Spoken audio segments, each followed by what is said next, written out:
આપ સર્વોને હેતપૂર્વક જય શ્રી સ્વામિનારાયણ। આજની સત્સંગ કથા વાર્તા નિજ મંદિર સાવરકુંડલા પવિત્ર ધનુર્માસ અંતર્ગત આજની સત્સંગ કથા વાર્તામાં આપણે શ્રીમદ સત્સંગી જીવનની કથા સાંભળશું। પ્રકરણ 4 અધ્યાય 17। સુવ્રત મુનિ કહે છે કે, હે રાજન, કાર્યાણીથી પોતાના પ્રયાણ માટે પુસ્તકોના બંધણા બંધાવીને શુકાનંદ સ્વામી પાસે પેટીમાં મુકાવી રહેલા શ્રી હરિ પાસે ઉત્તમ રાજા શીઘ્રતાથી આવીને ઊભા રહ્યા। શ્રી હરિનું પ્રયાણ નિશ્ચિત જ સત્ય છે એવું જાણીને એકાંતિક ભક્ત એવા ઉત્તમ રાજા હસતા હસતા ધીરેથી શ્રી હરિ પ્રત્યે કહેવા લાગ્યા કે, હે સ્વામીન, તમે અહીંથી પ્રયાણ કરી રહ્યા છો તેવા સમાચાર સાંભળીને માર્ગમાં તમને ઠંડી લાગશે, તેથી જયાબા આદિક સ્ત્રીઓ હૃદયમાં ખૂબ જ ખેદ અનુભવે છે।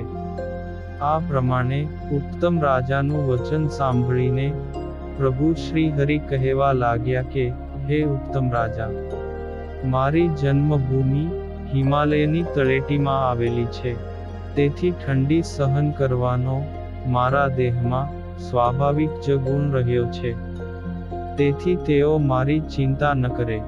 આ પ્રમાણે તમે સ્ત્રી ભક્તજનોને કહો।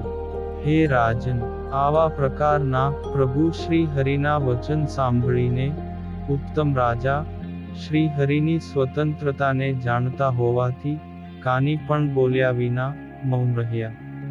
ત્યાર પછી ઉત્તમ રાજાએ પોતાની જયા અને લલિતા બંને બહેનો આગળ શ્રી હરિને પોતાના ગઢપુર પ્રત્યે ફરી લઈ આવવા માટે તેમની સાથે જવાનો નિર્ણય કર્યો।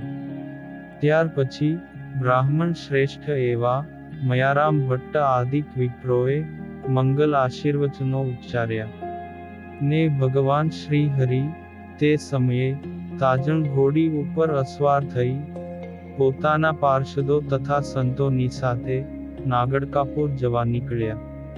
તેમની સાથે હેમંતસિંહ રાજા, ઉત્તમ રાજા, વસ્તા ખાચર વગેરે અનેક ઘોડેસવારો હાથમાં ભાલાઓ ધારણ કરીને શ્રી હરિની પાછળ પાછળ અનુસરવા લાગ્યા। જયાબા વગેરે સ્ત્રીઓ પણ પોતપોતાના રથમાં બેસીને શ્રી હરિની પાછળ ચાલવા લાગ્યા। શ્રી હરિએ પુસ્તકો ભરેલી પેટીઓ ગાડામાં મુકાવી। તે ગાડાઓની સાથે સર્વથી આગળ પ્રયાણ કરી રહેલા શુકાનંદ સ્વામીને ઓળંગીને અન્ય ઘોડે સવારોની સાથે શ્રી હરિ ઉતાવળી ગતિએ પ્રયાણ કરવા લાગ્યા। સમગ્ર ઘોડે સ્વારોના સમુદાયને પાછળ રાખી મનની સમાન અતિ વેગવંતા અશ્વથી પણ અધિક વેગથી આગળ ચાલતા સંતોને જોઈ ભગવાન શ્રી હરિ અતિશય આશ્ચર્ય પામીને મંદ મંદ હાસ્ય કરવા લાગ્યા। તે સમયે અતિશય લાંબા માર્ગમાં શ્રી હરિના આગળના અને પાછળના ભાગમાં તેમજ બંને બાજુ સર્વ દિશાઓમાં જઈ રહેલા મહામુનિઓના મંડળોને સર્વે મનુષ્યોએ જોયા। આમ માર્ગમાં ચાલતા ભગવાન શ્રી હરિ તૃતીયાને દિવસે સંગવકાળ પૂરો થતા મધ્યાહનકાળના પ્રારંભ સમયે જ લોયા ગામ પધાર્યા। ત્યાં સુરા ખાચર પણ કારિયાણીથી આવી પહોંચ્યા હતા અને બ્રાહ્મણો પાસે રસોઈ કરાવીને ભગવાન શ્રી હરિના આગમનની પ્રતીક્ષા કરતા હતા।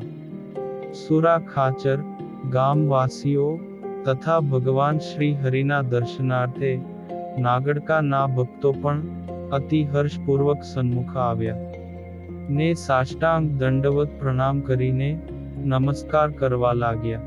સુરા ખાચર તથા સર્વે ગામજનોએ પ્રભુ શ્રી હરિને વાજિંત્રોના મધુર ધ્વનિ સાથે લોયાધામમાં પધરાવ્યા।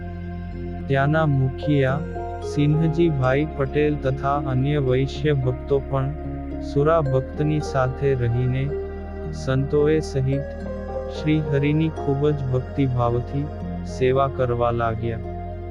હે રાજન, ભગવાન શ્રી હરિ પણ તે લોયા ગામના ભક્તજનોને ખૂબ જ આનંદ આપવા લાગ્યા. અને ભક્તજનો પણ વસ્ત્ર, અલંકારો તથા ભોજન જમાડીને સંતોએ સહિત શ્રી હરિની સેવા પૂજા કરવા લાગ્યા. આમ કરતા શ્રી હરિ લોયા ગામમાં કેટલાક દિવસ પર્યંત નિવાસ કરીને રહ્યા. ને લોયા ગામે દિવ્ય સભામાં ભગવાન શ્રી હરિ ભક્તજનોની આગળ પ્રતિદિન ભક્તિ તેમજ જ્ઞાનયુક્ત વર્ણાશ્રમને ઉચિત ધર્મનું પ્રતિપાદન કરતા હતા. સુરા ભક્ત તેમજ સિંહજી વગેરે ભક્તજનોએ અર્પણ કરેલા અમૂલ્ય વસ્ત્રો તથા અલંકારો શ્રી હરિએ સભામાં ઉપસ્થિત પોતાના બંને ભાઈઓને અર્પણ કરી દીધા.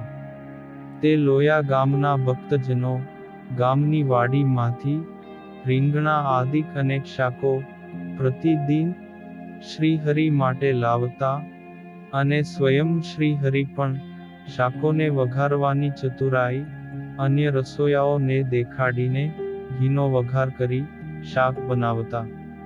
ચૂલામાં અગ્નિ પ્રગટાવી તેમના ઉપર મોટા કડાયા મૂકીને તેમાં ખૂબ ઘી નાખીને વઘારનો ચમકારો બોલાવતા.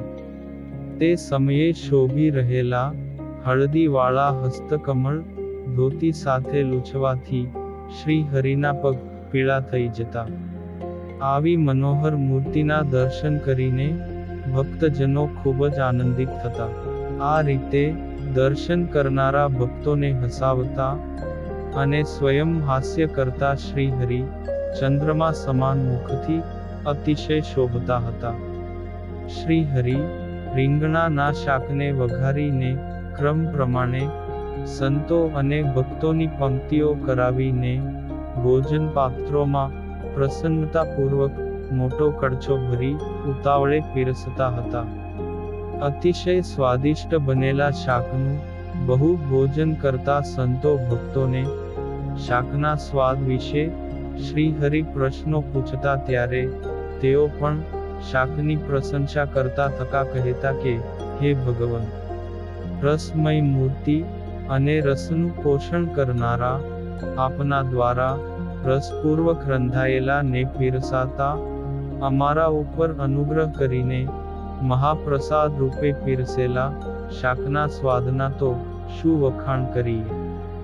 હે રાજન, આવા પ્રકારના શાકના સ્વાદની પ્રશંસા સાંભળતા પંક્તિમાં ફરતા શ્રી હરિ અતિશય આનંદ પામતા હતા.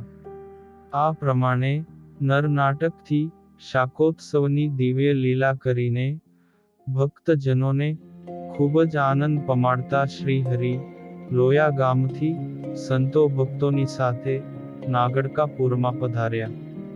ત્યાં સુરા ખાચરને ઘેર શ્રી હરિએ પોતાનો ઉતારો કર્યો અને અન્ય સર્વે સંતો ભક્તોને પણ યથાયોગ્ય ઉતારા કરાવ્યા. હે રાજન, પત્ની શાંતાબા તથા પુત્ર નાથા ખાચરની સાથે ઉદાર બુદ્ધિવાળા સુરા ખાચરે પણ અતિશય પ્રેમ અને શ્રદ્ધાપૂર્વક શ્રી હરિ અને સાથે પધારેલા સંતો ભક્તોનો યથાયોગ્ય આતિથ્ય સત્કાર કર્યો. પછી સુરા ખાચરે પોતાની શક્તિ પ્રમાણે વસ્ત્રો, આભૂષણો તથા રૂપાની મુદ્રાઓ અર્પણ કરીને ભગવાન શ્રી હરિની ભક્તિભાવપૂર્વક વિશેષ પૂજા કરી તથા શ્રદ્ધાએ યુક્ત થઈ ચંદન, પુષ્પહાર, વસ્ત્રો તથા વિવિધ પ્રકારના સ્વાદિષ્ટ ભોજનો જમાડીને સર્વે સંતોનું પણ પૂજન કર્યું. સુરા ભક્ત દ્વારા પૂજાયેલા શ્રી હરિ ભક્તજનોને આનંદ પમાડીને ધર્મ મર્યાદામાં રખાવી 5 દિવસ સુધી ગામ નાગડકામાં નિવાસ કરીને રહ્યા. પછી ચોથા દિવસે સભામાં વિરાજમાન થયેલા ભગવાન શ્રી હરિ ગૃહસ્થ ભક્તો તથા સર્વે ત્યાગી સંતોને કહેવા લાગ્યા કે હે સંતો તથા ભક્તજનો, તમે સર્વે સાંભળો, આવતીકાલે ઉત્તરાયણનો પવિત્ર દિવસ છે. તેમાં યથાશક્તિ સ્નાન, દાન, સર્વ પ્રકારે કરવું જોઈએ. મકર રાશિમાં સૂર્યના સંક્રમણથી પ્રારંભીને 24 ઘડી પર્યંતના ઉત્તરાયણનો સમય સ્નાન, દાન આદિ કર્મ કરવામાં અતિ પુણ્યકાળ જાણવો. તેમજ પોષ મહિનાની પૂર્ણિમાના દિવસથી સમગ્ર મનુષ્યોએ માઘ સ્નાનનો પ્રારંભ કરવો. માઘ સ્નાનમાં તલનું દાન મુખ્ય કહેલું છે. હે ભક્તજનો, સર્વ પાપને નાશ કરનારા ચાંદ્રાયણનું વ્રત માઘ માસમાં વિશેષપણે કરવાનું કહ્યું છે. પુરુષો તેમજ સ્ત્રીઓને માટે આ ચાંદ્રાયણ વ્રત સર્વે કૃચ્છ વ્રતોને મધ્યે સુખેથી થઈ શકે તેવું સરળ વ્રત છે. તેમજ મહાફળને આપનારું કહ્યું છે. તેથી પોતાના શરીરની શુદ્ધિને અર્થે અથવા તપપ્રિય ભગવાનની પ્રસન્નતાને અર્થે આ વ્રત અવશ્યપણે કરવું જોઈએ. ઇતિ શ્રીમદ સત્સંગી જીવને નારાયણ ચરિત્રે ધર્મશાસ્ત્રે ચતુર્થ પ્રકરણે શ્રી હરિએ લોયાધામમાં શાકોત્સવની લીલા કરી અને નાગડકા પધાર્યા એ નામે 17મો અધ્યાય સંપૂર્ણ. અને હવે પછીની કથા વાર્તા આપણે આગળના ભાગમાં સાંભળશું. અત્યારે આપ સર્વોને ભાવથી જય શ્રી સ્વામિનારાયણ.